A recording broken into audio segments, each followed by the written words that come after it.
pagdating na ng Ber. Diba? Ber.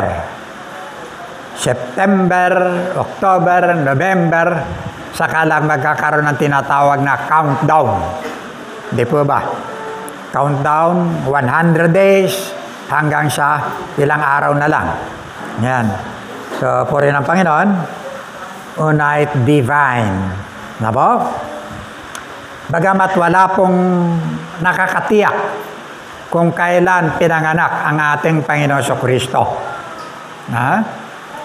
Kasi, pag tinignan natin ang banal na kasulatan, nag-appear yung mga anghel sa panahon, sa Luke chapter 2, yan. Verse 10, 11, na po, nag-appear yung anghel. Umawit yung laksa-laksang mga anghel na bumaba. Panahon niya na kung saan magbabantay yung mga pastor sa kanilang mga tupa na nagpapakain sa buong magdamag. Na po? Palatandaan na yung panahon na yan, sariwa ang mga damo. Hindi panahon ng tagyelo. Kasi Disyembre, panahon po yan ng tagyelo. Na po? So, puri ng Panginoon na sa ganitong kaparanan, hindi natin may tatanggi na mayroon po talagang Diyos na nagsalaman.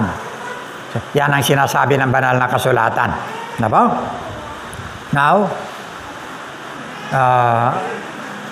meron pa ba tayong ibang panauhin dyan?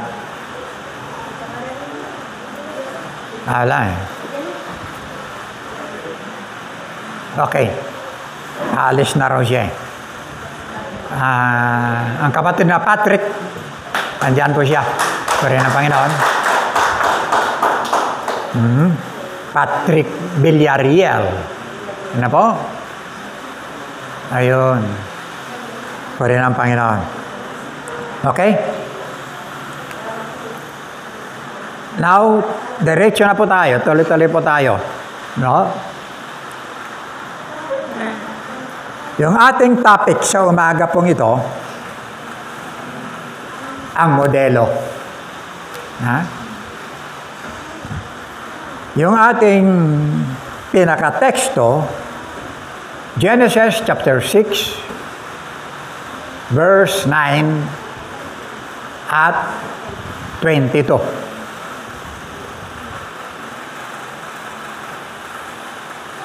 Ito ang kasaysayan ni Noe. Matwid at mabuting tao si Noe. Noong kanyang kapanahunan, namuhay siya ayon sa kalooban ng Diyos. Verse 22, at ginawa nga ni Noe ang lahat ng iniutos sa kanya ng Diyos. Ano po?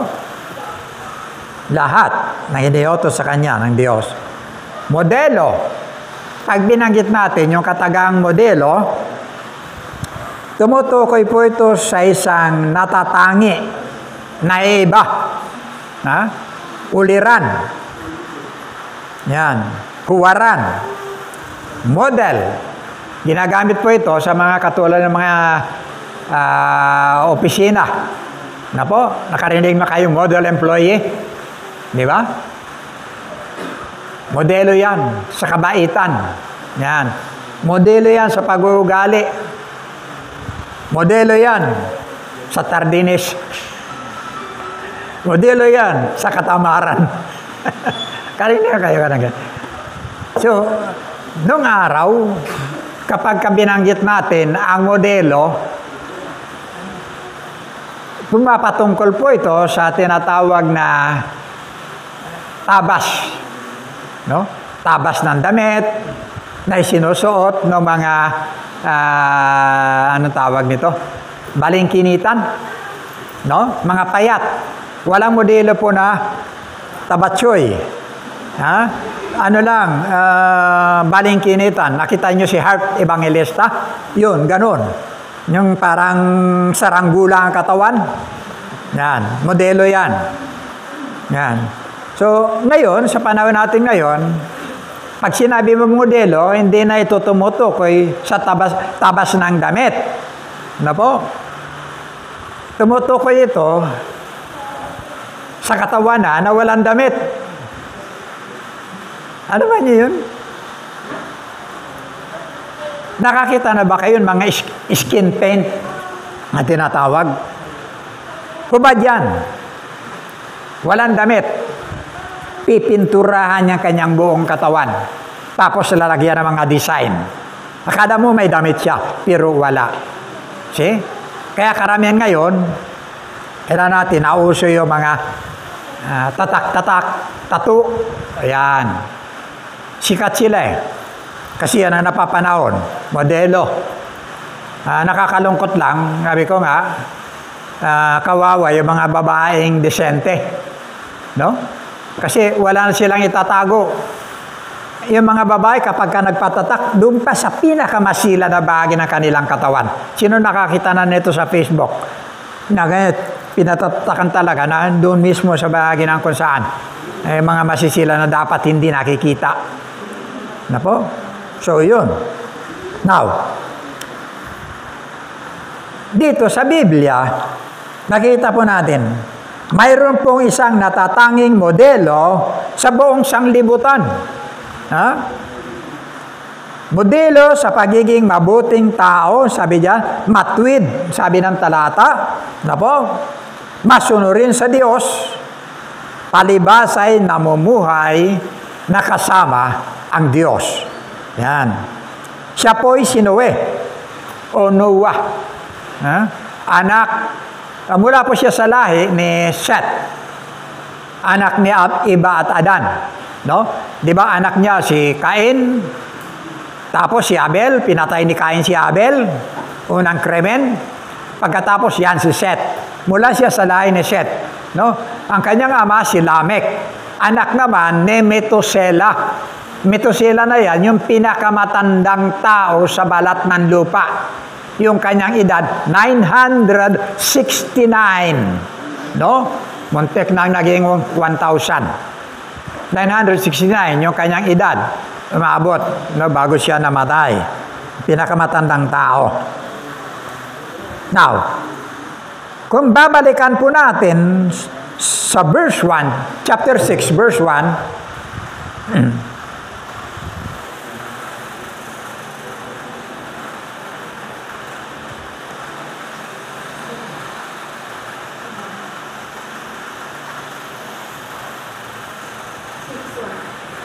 nang pasimula ay nilikha ng Diyos. Chapter 6, verse 1, palangga. Kaya pala, yan. At nangyari nang magpasimula na dumami ang mga tao sa balat ng lupa at mangagkaanak ng mga babae. Okay? Makita po natin na sa panahon na yan, marami ng tao. Napakarami ng tao. Na po, ang sabi dyan sa verse 1. Yan. Then, makapal na ang tao sa daigdig sa panahon pong yon. Sa verse 8, ngunit si Noe ang naging kalugod-lugod kay Yahweh. See? Yan lang. Wala na. Kalugod-lugod kay Yahweh. Sa dami ng tao, tanging si Noe lang ang naging karapat-dapat sa paningin ng Diyos. Na po, andyan po sa verse 8. Ang sabi dyan, sa verse 22, matuwid at masunurin sa Diyos at ginawa nga ni Noe ang lahat ng iniutos sa kanya ng Diyos. Pansinin ninyo. Malaki po ang pagkakaiba ni Noe kay Abraham. Sino pa? Kay David? Kay Samson? Alam po natin na si Abraham, ama ng pananampalataya si Abraham. Na po? Sinong tao na pwede niyang ihandog ng kanyang anak kaysa isang anak sa Diyos? Kaya lang, pinakita sa kanya ng Diyos una, yung kapal ng between sa langit. At pagkatapos sinabi ng Diyos, nakikita mo ang lahat ng yan, ganyan ang magiging lahi na magmumula sa iyo. Ito po yung pinakita sa kanya. Pero sa kabila na lahat, tinignan ni Abraham yung kanyang katayuan, yung kanyang sarili. Kumagat siya sa bahagi ng panukala ng kanyang asawa. May alipin ang kanyang asawa dahil nakikita, matanda na talaga si Sarah. Na hindi siya naniwala sa sinabi ng mga anghel na dumalo sa kanila, makakanak siya sa susunod na taon. Tumawa siya. See? Nakaka-insulto. So, ang sabi doon, no? Binigay ni Sarah yung kanyang alipin para sipingan ni Abraham. See? Hindi siya nang hawakan sa pangako ng Diyos. Kaya ang unang anak niya, hindi talaga yun sa bahagi ng pangako ng Diyos. Si Ismael. Ang kanyang anak talaga na pinangako ng Diyos, si Isaac. Alam po natin yan. Napo? Then, si Samson, yun ba? Si David, sa kabila na sa kanya na ang lahat, napo? Pinagmitian pa niya yung kay isang.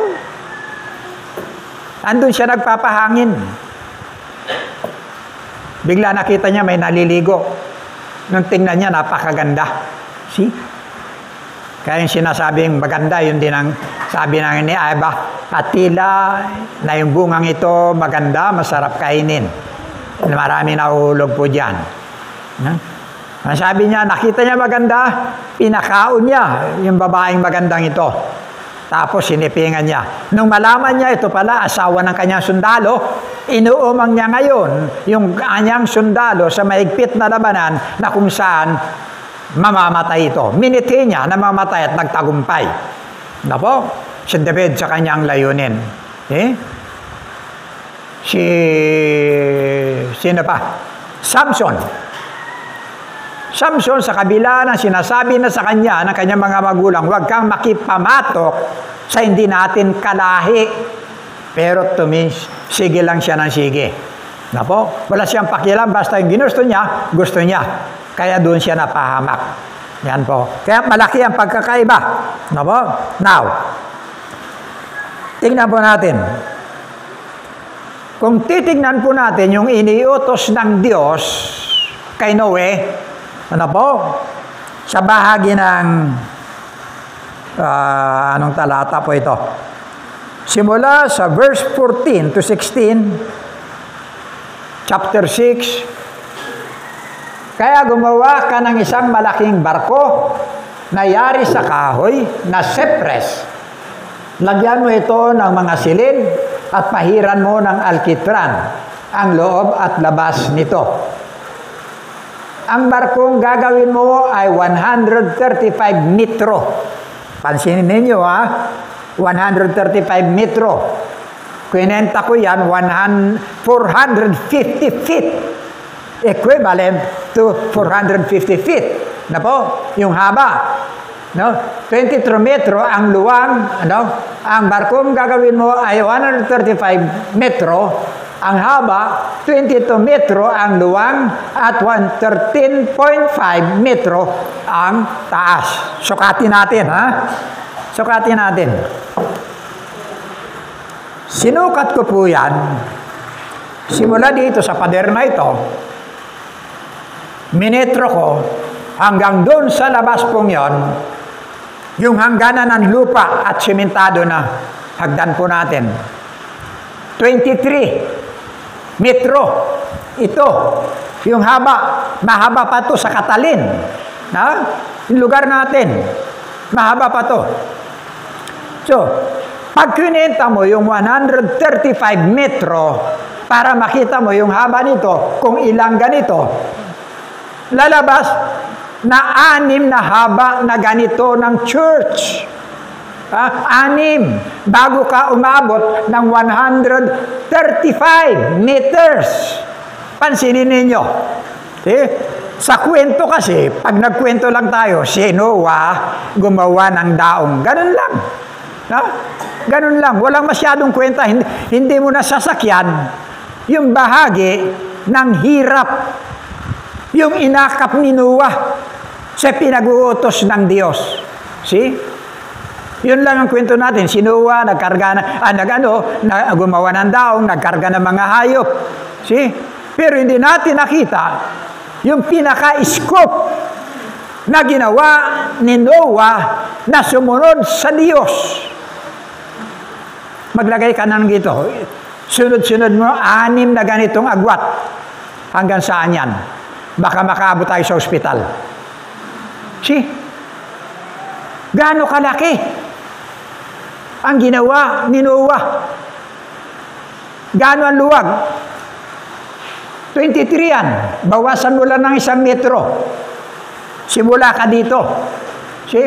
1 metro lang babawasin mo ron. Yun ang 22. Ganito kaluwag ang daong. See? Ganun kahaba. Tapos mataas. Sa taas nito, bawat 3 palapag, sa bawat palapag,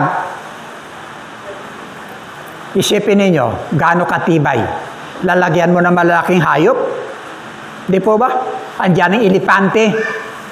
Andyan yung giraffe.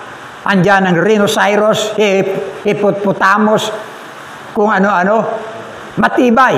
Samantalang hindi pa uso yung pako. Yung ginagawang pako din, kahoy. Alam ba nila, nakakita na kayo nun? Yung binubutasan, tapos kahoy din ang pinapako. Nagdidikit lang yan dahil sa alkitran.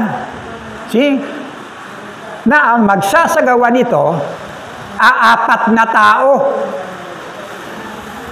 3 lang ang anak ni Noah na lalaki. See? Ganun kalawak ang pinagagawa ng Diyos. See? Tapos may anak ka pa na medyo tatamad-tamad. Di ba? Pag hindi mo gisingin, hindi babangon. Nakakita na kayo ng ganun? Ha? Ginising mo na. Tungkaw ng ganyan, pero nakapikit pa rin. Natagal ba yan? Ngayon, nakapikit pa yan. Wala pang espiritu. O di kaya may anak ka na, may anak siya na 1 araw na magtatrabaho, 1 linggong hinihika. Kakita na kayo ng ganun? Eh? Pero makita po natin, yung bahagi ng buhay ni Noah, naroon ang kanyang pagsunod, dedikasyon, pag-ibig sa Diyos na siyang nag-uutos sa kanya.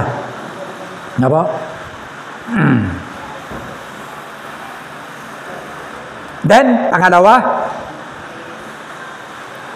ang sabi kay Noah, magkarga ka ng paris-paris. Ayan. Paris-paris. Mula sa gumagapang hanggang sa pinakamalaki. 2-2. Pare-pareha. Napakahirap niyan. Kanina, nagwawalis ako. Maaga pa. May nawalis akong uod na kasing laki nito, kulay brown. Yung ganyan. So, yung mga ganun, paano mo magkarga ka ng 2? Paano mo tanungin, lalaki ka ba, babae ka? Di ba? Paano mo interviewin? Okay lang yung manok. Kasi alam mo yung tandang. Alam mo yung inahin. Di ba? Paano yung kalapati? Paano yung ibang mga ibon? Paano mo ikakarga? Paano mo interviewin yung pagong? Lalapit ka pa lang, wala ng ulo. Di ba? Ang hirap. Mahirap. Pero makita po natin lahat ng yan isinagawa ng mayroong kaayusan. Okay. Wala pa. Tignan po natin. Pinakikita ko pa lang ang lahat ng mga bagay na pangangasiwa, matyaga ang ginawa ni Noah. Pangatlo, pag tinignan mo, parang ganun-ganun lang. Nagkarga siya ng bawat paris ng hayop. Yan. Sa chapter 7, verse 10 to 12, pagkaraan ng 7 araw, bumaha nga sa buong daigdig. Si Noe ay 600 taong gulang na noon Noong 17 araw ng 2 buwan, 17 tama ba? Noong 17 araw, 17 days, ng 2 buwan, sabihin natin, lagay natin sa ating panahon, February 17, no? Nabuksan ang lahat ng bukal sa ilalim ng lupa, nabuksan din ang mga bintana ng langit, yung tubig, para bumuhos. Okay. Bumuhos ang ulan sa loob ng 40 araw at 40 gabi. Sabay ng bukal, lahat ng bukal sa lupa. Na po? Then, sa verse 19, patuloy pang lumaki ang tubig hanggang sa lumubog ang lahat ng matataas na bundok. See? Lahat ng bundok lumubog na sa tubig. Tuloy. At tumaas pa ng halos 7 metro sa taluktok ng mga bundok. See? 7 meters. Mga ilang feet? 25. Namatay ang bawat may buhay sa lupa. Mga ibon, maamo at mailap na mga hayop, lahat ng gumagapang sa lupa at lahat ng tao. Pansinin ninyo. Wala talagang matitira. See? 7 metro pa. Sa Mount Everest na pinakamataas na bundok, inapaw yan. 7 metro pa ang taas niyan. See? Ng tubig. Wala talagang mabubuhay. Then, sa verse 8, chapter 4, sumadsad ang barko sa bundok ng Ararat noong 17 araw ng 7 buwan. 17 araw na 7 buwan. February 17, ngayon 7 buwan. Ano 7 buwan natin? February, March, April, July. July na. No? Nasusundan ba natin? Okay. Ilang buwan na sila sa daong? Yan po. Now, sa verse 13, verse 5 pala. Verse 5. Patuloy ang paghupa ng tubig at ng unang araw ng 10 buwan. 10 buwan. Anong araw na yan?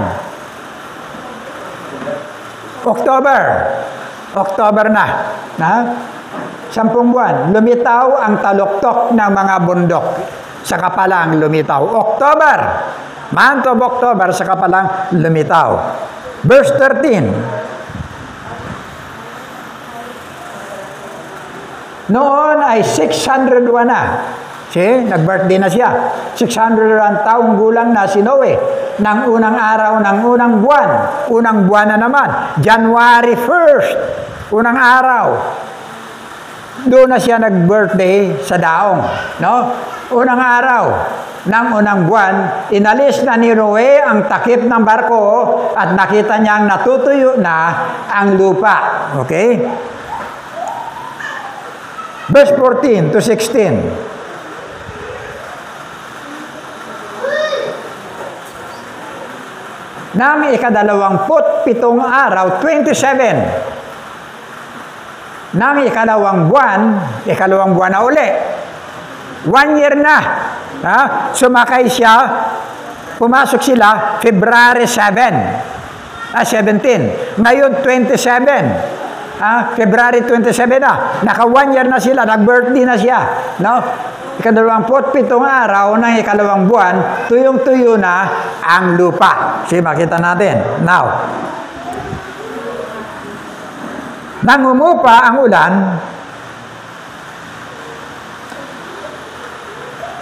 at lahat ng bukal, lumabas na po si Noah. Na po? So, makita natin, ang edad po niya dyan, maliwanag, na sa panahon pong yan, pansinin po ninyo, 1 year, nandun sila sa loob, gaano kahirap yung magpakain ka ng hayop. Lahat ng uri ng hayop, ilang palapag, 3, Pagkatapos, linisin mo sa araw-araw yung bahagi ng kalat, dumi ng hayop. Nakikita po ba natin? Ha? Magkaroon ka lang ng baboy na alaga, makikita mo kung gaano kaperwisyo. Lalo na po ito, lahat ng uri ng hayop sa buong mundo. Simula sa gumagapang hanggang sa lumilipad, hanggang sa malalaki. Pati na yung mga hindi pa natin inabot na mga hayop. Nakikita natin yan, mga skeleton na lang eh. Malalaking hayop na yung mga nagbubuga ng apoy. Andyan po. Now, makita po natin dyan, yung bahagi ng tinatawag na, yung Genesis chapter 6, babalikan natin, verse 22, yan po yung pamamaraan. At ginawa nga ni Noe ang lahat ng iniutos sa kanya ng Diyos na walang reklamo. See? Tumupad siya sa kanyang tungkulin na walang anumang reklamo. See? Walang narinig na anumang mga bahagi ng pagrireklamo sa kanyang sarili. Alam po nyo, hindi po ganito kung babalik nyo kay Moises. Ang sabi ng Diyos kay Moises, speak to the rock. Kapag kakailangan doon na sila sa disyerto, walang inumin, walang inianuman, salita ka sa bato. Anong ginawa ni Moises? Sa inis niya sa tao, hinampas niya ng kanyang tungkod, yung bato. You see? Sa galit niya sa tao. Makikita niya pag-uugali ni Moses. Kaya mahirap po yun kung wala kang pag-ibig at pagsunod. Doon sa mga nag-uutos sa iyo, lalo na sa Diyos, wala po. Now, karamitan tayo kapag sa simula. Ganyan po yung tao eh. Kapag gagawa ka, ka lang, ka sa simula lang eh. Ganyan tayo. Pagdating ng kalagitnaan, nahanap mo na, wala na. Mayroong isang iglesia na napag-usapan, napag-meetingan. Nag-video tayo. Napag-meetingan. Na magkaroon sila ng tinatawag na overnight, every quarterly. Overnight. Prayer meeting. Abay, nung una, punong-puno. Ang church, pagkarami-rami talaga. Sumunod na quarterly. Abay, ating gabi na, wala nang dumarating. Ang natitira lang na dumating, talaga, 8 tao. Ganyan po. Pagdating sa mga ibang mga mahusay lang sa primero, pangalawa, sige, pastor, saan tayo niya magagawa? Ganyan lang yan. Pero pag andyan na yung gawain, nahanap mo na yung kanyang sarili. Wala na. See? Now, tingnan po natin yung pagkakaiba ni Noe kay Moises. Sa katagang pagsunod. Nang saguhin ng Diyos si Moises, pansinin nyo, buksan natin sa Exodus chapter 3, verse 10 to 12. Sabi ng Diyos kay Moises, kaya't papupuntahin kita sa Paraon upang ilabas mo sa Ehipto ang aking bayang Israel. Utos siya ng Diyos kay Moises. Sumagot si Moises, sino po ako para humarap sa Paraon at ilabas ang bayang Israel mula sa Ehipto? Huwag kang mag-alala, hindi kita pababayaan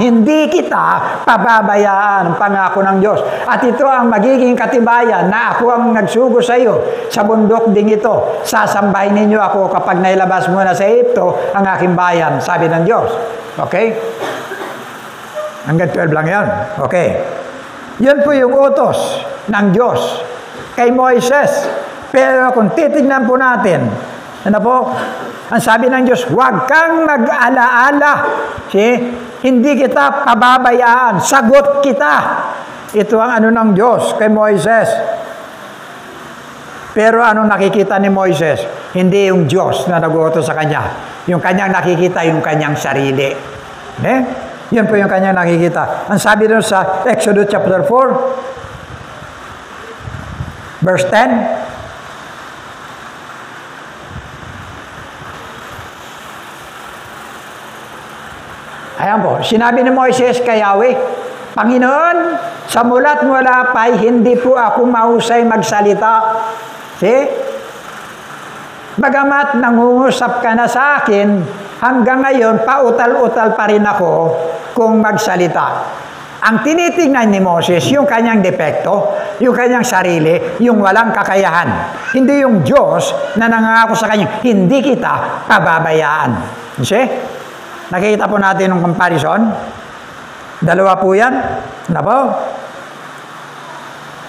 Sa verse 12, kaya nga lumakad ka na at tutulungan kita sa pagsasalita at ituturo ko sa iyo ang iyong sasabihin. Pansinin mo. Lumakad ka na, sabi diyan, tutulungan kita sa pagsasalita at ituturo ko sa iyo ang iyong sasabihin. Na po? Ang Diyos po ang siyang gagawa. Ang Diyos po ang siyang kikilos. Si Moises lang ang magpaparating. Ang Diyos ang siyang magliligtas. Alam po ninyo, ito po yung karamihan nagaganap sa mga Kristiyano po hanggang sa kasalukuyan. Hawak mo yung Bible. Hawak mo yung katotohanan. See? Inaatasan ng bawat isa na mag-share ng gospel. Inaatasan ng bawat isa na humayo. See? Para sabihin mo lang yung katotohanan na nasa'yo, yung katotohanan na yung pinanghawakan. See? Pero ang hirap. Ang hirap gumawa.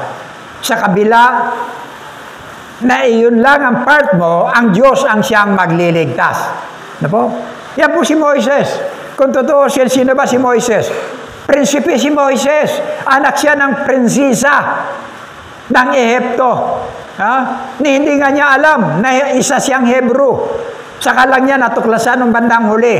Inada po siya ng prinsesa. Lumaki siya sa loob ng palasyo. Mataas ang kanyang pinag-aralan. See? Ang katunayan, lahat ng mga bahagi sa Ehipto, ano ba mga proyekto dyan, dumaan sa kanyang kamay, maging sa kanyang pangangasiwa. See? Alam niya ang kultura. Alam niya lahat ang mga pag-uugali nung nasa Ehipto.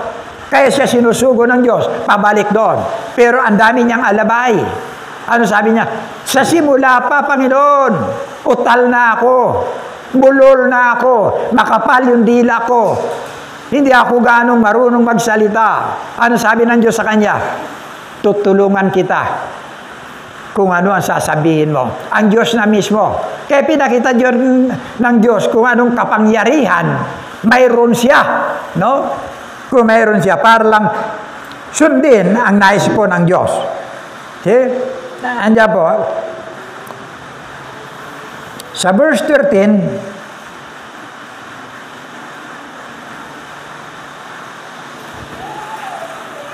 Yahweh mo, maaari po bang iba na lang ang iyong suguin? Sagot ni Moises. Totally, na ayaw niyang sumunod. Na po? Naghahanap pa siya ng iba. Sa kabila na pinakita na sa kanya ng Diyos sa chapter 8, na pinakita na sa kanya ng Diyos kung anong kapangyarihan mayroon siya. Ang sabi ng Diyos, ano yan na sa kamay mo? Ang sabi niya, tungkod po. See? Bitawan mo sa lupa, higis mo sa lupa. Nung ihagis niya, naging ahas. Siya mismo natakot, nabigla siya. See? Sabi niya, hawakan mo sa buntot. Hinawakan ni Moises sa buntot, pagkatapos naging tungkod uli. See? Ipinakita ng Diyos sa kanya yung kapangyarihan na mayroon siya na mula sa Diyos. Pagkatapos sabi niya, pasok mo yung kamay mo sa iyong lukbutan. Pagpasok ng kanyang kamay, ilabas mo. Nung ilabas niya, may sakit na nakitong. See? Pasok mo uli. Tapos ilabas mo. Nung ilabas niya, bumalik sa dati. Ipinakita po sa kanya yung kapangyarihan na mayroon siyang taglay na pwede niyang gamitin sa bahagi ng pinag-uutos sa kanya ng Diyos. No? Now, ito po yung nagiging problema rin pagdating sa application po sa atin. Nako? Meron po tayong mga kakayahan. Ang problema, ayaw po natin gamitin. Meron po mga kaloob na binigay ng Diyos. Ang problema, ayaw po natin gamitin. Okay? Marami sa atin, sabi ko nga, ano ba ang Israel sa buhay mo? Ha? Ano ba ang Israel sa buhay mo ngayon? Nararapat mong pakawalan sa bahagi ng pagkaalipin ng kasalanan. See? Minsan may mga Israel na kasama natin sa loob mismo ng bahay. Membro natin sa bahayan, mga kaibigan, mga mahal sa buhay, na nararapat pakawalan sa bahagi ng pagiging alipin ng kasalanan, pero babaliwala tayo. Okay? Lahat ng yan, pananagutan natin sa Diyos. Ang sabi kasi ng Biblia, wala diyan palangga. Santiago 4:17, 17. Kapag ka alam mong tama at hindi mo ginawa, namumuhay ka sa kasalanan. Nagkakasala ka. See? Okay lang sa'yo. Okay lang sa'yo. Pero sa Diyos, hindi. Ha? Okay? Andyan po si Hunas. Tuwiran siyang inatasan ng Diyos.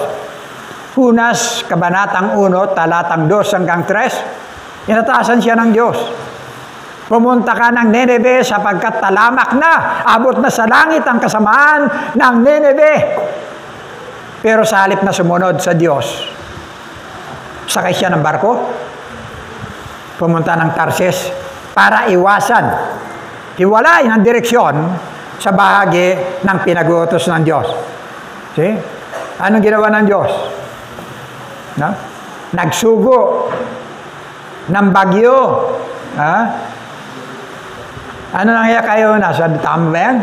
Sabi niya, sa halip na sumunod, ipinasya ni Jonas, natakasan si Yahweh. Nagtungo siya sa Jopa at doon ay nakatagpo ng isang barkong patungong Tarsis. Pagkatapos na magbayad ng pamasahe, sumakay siya sa barko upang maglakbay kasama ng iba pang mga pasahero patungo sa Tarsis. Sa ganitong paraan, inakala niyang makakatakas siya kay Yahweh. See? Pansinin niyo. Kung itutuloy po natin yan, makikita nyo, nagsugo ang Diyos ng bagyo, malakas na bagyo. Binagyo si Hunas sa kanyang pagiging suwail sa Diyos. See? Binaba siya sa dagat, binaba siya sa pusod ng dagat, binaba pa siya sa loob ng tiyan ng isda. Basahin yung kwento ni Hunas. Kaya kuminsan makikita po natin, tataka tayo. Daming dumarating na mga problema sa buhay ko. Ang daming bagyo ang dumarating sa buhay ko. Hindi pa natatapos yung isa, ito na naman isa. Di ba? Hindi pa halos nakakaya, ito na naman. Sunod-sunod. Sunod-sunod na kabigatan na naranasan. Bakit? Mag-inventaryo ka sa buhay mo. Makikita mo. Mahal ka ng Diyos. Kung nagdaranas ka ng mga bagay na kasakitan, mahal ka ng Diyos. Gustong ituwid yung mga bahagi ng buhay mo na namumuhay ka ng taliwas sa Diyos. Okay? Alam niyo mga minamahal, mahabang mensahe niyan, kaya lang sabi ko nga, kailangan aplikasyon sa buhay po natin. Kailangan. Pasalamat ako sa Panginoon. Kikita niyo tsura ko, wala akong tulog. Araw-araw yan, gabi-gabi, wala akong itinutulog. Bakit? Una na, ganyan ang agwat nyo, hindi ko na kayo namumukhaan. Kaya minsan tinatanaw ko na lang, hindi ko na kayo namumukhaan. Blurred na kayo lahat. Hindi lingid sa inyo, wala na akong pandinig. Wala na akong naririnig ni anuman. Mataas ang kolesterol ko. Mataas ang uric acid ko. Okay? Diabetes. high blood. Sabi ko nga, nag-uuna na lang yan, natutumba ako eh. Okay? Ngayon, hindi ako nakakatulog. 5-6 na beses sa magdamag hanggang umaga. Balik ako ng balik sa CR. Ihi ako ng ihi. Sa edad ko, magbangon ko, hindi na ako makakatulog, nakantay na lang ako ng umaga. Sa prostate ko, masakit po ito buo. Yan. Magkatulong sila ng spinal ko, ng vertebra ko, na dinaramdam ko. Hindi na ako pwedeng magbuhat ng mabigat pa. Hindi na ako pwedeng magbiyahe na sasakay sa isang ugoy-ugoy. Dinaramdam ko. See? Pero alam po ba ninyo? Enjoy ako. Enjoy ako sa buhay ko, sa natitirang araw sa buhay ko, dahil pinaglilingkod ko sa Panginoon.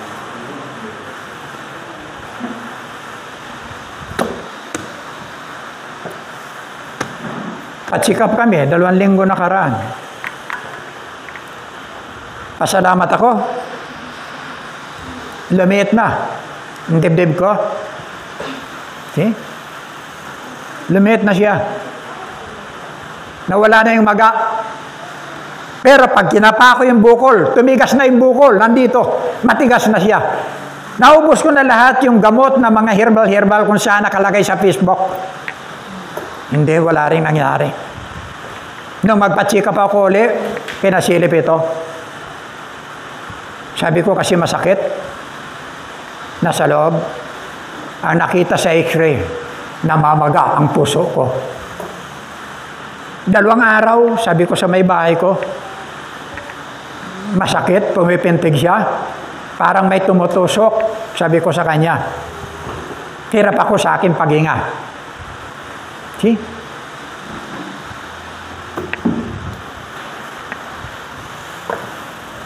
Pero never nagkusa akin ng panlalamig. Mas lalo ako naging maalab sa paglilingkod. Kaya sinasabi ko, yung natitirang panahon, araw sa buhay ko, itong sinasabi ni Apostol Pablo, kung saan ako mahina, doon ako higit na malakas. Gusto kong ipaglingkod sa Panginoon. Hinahamon ko ang bawat isa. Sayang ang kalakasan nyo. Sayang ang kabataan ninyo. Tingnan nyo yung mga nakapaikot sa inyo. Nangangailangan ng inyong sarili, ng inyong paglilingkuran. Pero kung kieto-kieto lang kayo sa inyong mga buhay, bagyo aabutin nyo. Yan sinasabi ko po sa inyo. Ang daming modelo rito sa Biblia. Nag-iisa lang yan, si Noah. Walang reklamo. Sa kabila ng ganung kalaking responsibilidad, sumunod siya sa Diyos. Tingnan po ninyo. Panahon natin ngayon. Malapit na dumating ang Panginoon, inaawit natin dyan. Malapit na dumating ang Panginoon. Alam ba niyo yung nagaganap ngayon? Lahat ng bansa ngayon, yung kanilang preparasyon, yung lahat ng kanilang mga kasangkapan, kagamitan, na pandigma, pamatay ng tao. Ha? Yan po yung kaganapan ngayon. Basahin yung Matthew chapter 24, verse 5 to 6. Andiyan na po yan, verse 7. Ano po? Magaganap ang digmaan, hindi ba iwasan yan? Magaganap at magaganap. Paano kayo? Ligtas naman ako, pastor eh. Paano ang kasambahay mo? Pananagutan mo lahat yan. Okay?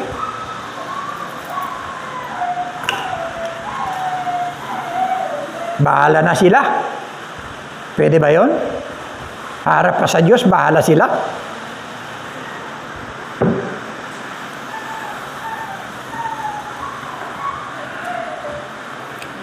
Andyan po yung tinatawag Luke chapter 15. Verse 28 to 29.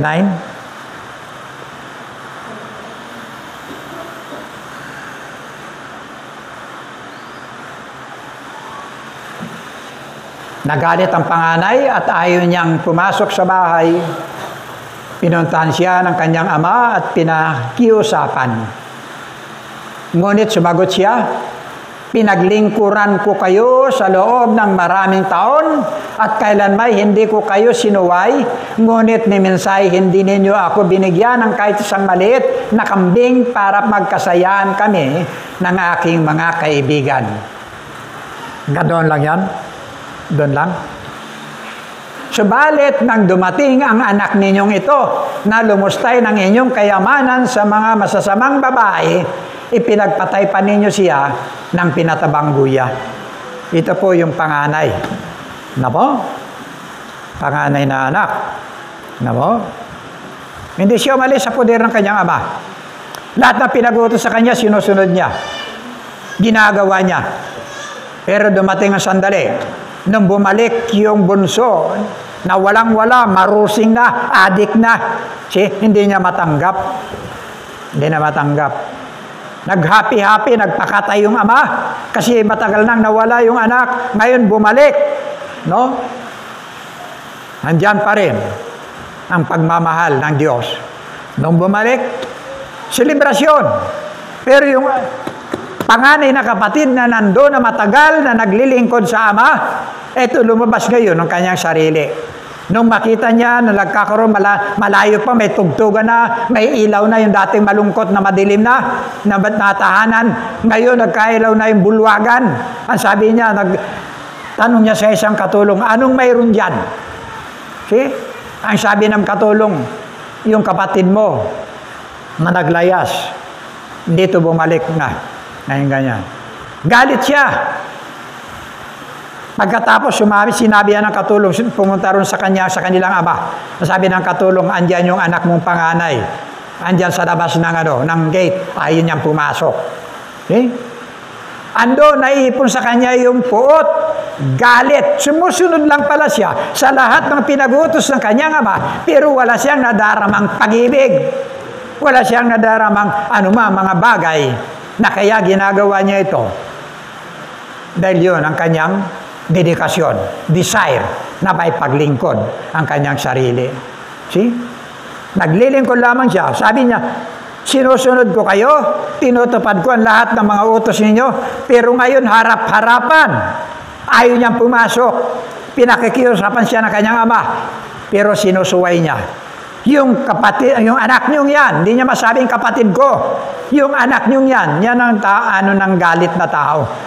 Yung anak niyong yan na naglustay ng inyong kayamanan sa lahat ng mga babaeng pukpok. Pinagkataypan niyo ng gusto. Samantalang ako na matagal na dito naglilingkod sa inyo, kahit kapirasong kambing, hindi man lang niyo ako pinagkatay para pagkatuwa namin ng aking mga kaibigan. Minsan, maiisip din natin, baka nandito lang tayo para lumipas yung oras natin. Baka nakaugalian lang natin linggo, ganon. Pero deep inside sa ating puso, sa ating damdamin, Panginoon, pupunta ako dyan upang luwalhatiin kita, sambahin kita sa espiritu at katotohanan. Ano po ang buhay natin? Ito. Now, 4 na karakter po ito sa Biblia na lahat ipinakita ang iba't ibang sistema ng pagsunod sa Diyos. Dito po nakataya ang pagsunod na bahagi ng paglilingkod. At kailanman hindi po natin may sasagawa ng mga bagay nang wala pong nadaramang pag-ibig sa ating Diyos, sa ating kaugnayan sa Diyos. Kaya sa 4 na ito, sino po ang ating modelo? Si Noah? Si Abraham? Si Moises? Si Jonas? Yung alibugang anak? Kayo po nakakaalam. Kayo po. Kung ako tapat o hindi, kayo po makakatugon. Try po ninyo. Start po tayo. Mag-inventaryo tayo sa ating mga sarili. Marami tayong kapatid na hindi ko na nakikita . Hindi ko alam kung lumalagpas na lang ang oras sa kanila mga buhay. Paano na lang? Hindi ko tinatawaran, pero makikita natin yung mga bahagi na yung ating relasyon sa Diyos. Ang siya magsasabi ng totoo. Ano po? Tayo po ay manalangin. Ama, salamat po sa mga karakter na ito na nasa Bible. Arukin mo po ang aming mga sarili. Batid mo po, Panginoon, ang aming katapatan. Batid mo, Panginoon, kung hanggang saan level, Panginoon, ng aming kaugnayan sa iyo. Tulungan mo po kami na maging tapat. Turuan mo po kami, O Diyos, na maging karapat-dapat. Gawin mo kami katulad, O Diyos, ni Noe, na ano mga bagay, Panginoon, na magamit niya sa kanyang paglilingkod sa iyo. Sa kabila, Panginoon, na maraming bagay na responsibilidad na kanyang aakapin. Naroon, Diyos, ang bahagi ng pagpapahinood, desire, dedikasyon sa bahagi ng kanyang buhay. Pagpalain mo po ang iyong mga salita. Patuloy, O Diyos, sa pagkaloob, Panginoon, kalakasan, pagnanais. Hindi lamang, Panginoon, sa aming pananampalataya. Imbit sa bahagi, Panginoon, ng aming mga kaloob, na may paglingkod po namin ng aming mga buhay. Makita, Panginoon, ang mga bahagi ng kaloob na ito na lumulalhati sa iyo, na mayroon kaming may susulit sa panahon, Panginoon, na aming pagharap sa iyo. Salamat, Panginoon. Pagpalain mo po ang mga katotohanan. Bless mo po sa aming mga puso. Ito po ang aming dalangin. Sa pangalan ng Panginoon Kristo. Amen. Amen.